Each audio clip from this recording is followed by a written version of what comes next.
എല്ലാവർക്കും ഫ്രെഡി വ്ലോഗ്സിലേക്ക് സ്വാഗതം. ഇന്ന് നമ്മളൊരു ചെമ്മീൻ കറിയാണ് ഉണ്ടാക്കാൻ പോകുന്നത്. അതിനായിട്ട് ഞാൻ കുറച്ച് ചെമ്മീൻ എടുത്തിട്ടുണ്ട്. അത് നന്നായി ക്ലീൻ ചെയ്ത് വൃത്തിയാക്കി വെച്ചിട്ടുണ്ട്. ആദ്യം തന്നെ കഴുകി വെച്ചിരിക്കുന്ന ചെമ്മീൻ നമുക്കൊന്ന് വേവിക്കാൻ വെക്കാം. അതിനായിട്ട് ഒരു ചട്ടിയിലേക്ക് ചെമ്മീൻ ഇടുക, ചുവന്നുള്ളി ഇടുക, നമുക്ക് കുറച്ച് മാങ്ങ നുറുക്കിയതും പച്ചമുളകും ഉപ്പും കുറച്ച് വെള്ളവും ചേർത്ത് വേവിക്കാനായിട്ട് വെക്കാം.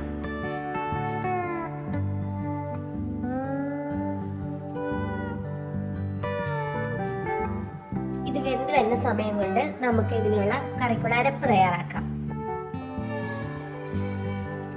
അതിനായിട്ട് തേങ്ങയിലേക്ക് മഞ്ഞൾപ്പൊടിയും മുളക് പൊടിയും കുറച്ച് വെള്ളവും ചേർത്ത് നന്നായിട്ട് അരച്ചെടുക്കാം. നല്ല പേസ്റ്റ് പരുവത്തിൽ അരച്ചെടുത്തിട്ടുണ്ട്. ഇത് നമുക്ക് വെന്തിട്ടുള്ള ചെമ്മീനിലേക്ക് ഒഴിച്ചു കൊടുക്കാം.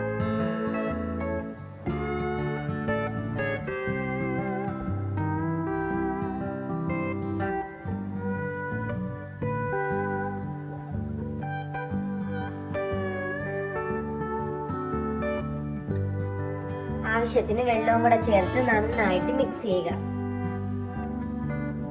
കറി നന്നായിട്ട് തിളച്ചു വരുന്നതുകൊണ്ട്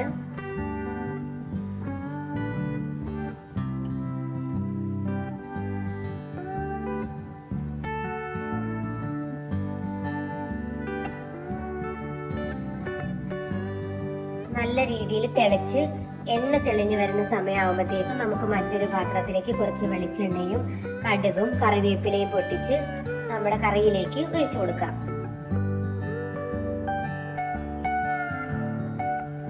ഇപ്പൊ നമ്മുടെ തേങ്ങ അരച്ചു വെച്ച മാങ്ങയിട്ട ചെമ്മീൻ കറി തയ്യാറായി. നല്ല ടേസ്റ്റ് ആണ് ഈ കറിക്ക്. എല്ലാവരും ട്രൈ ചെയ്ത് നോക്കുക.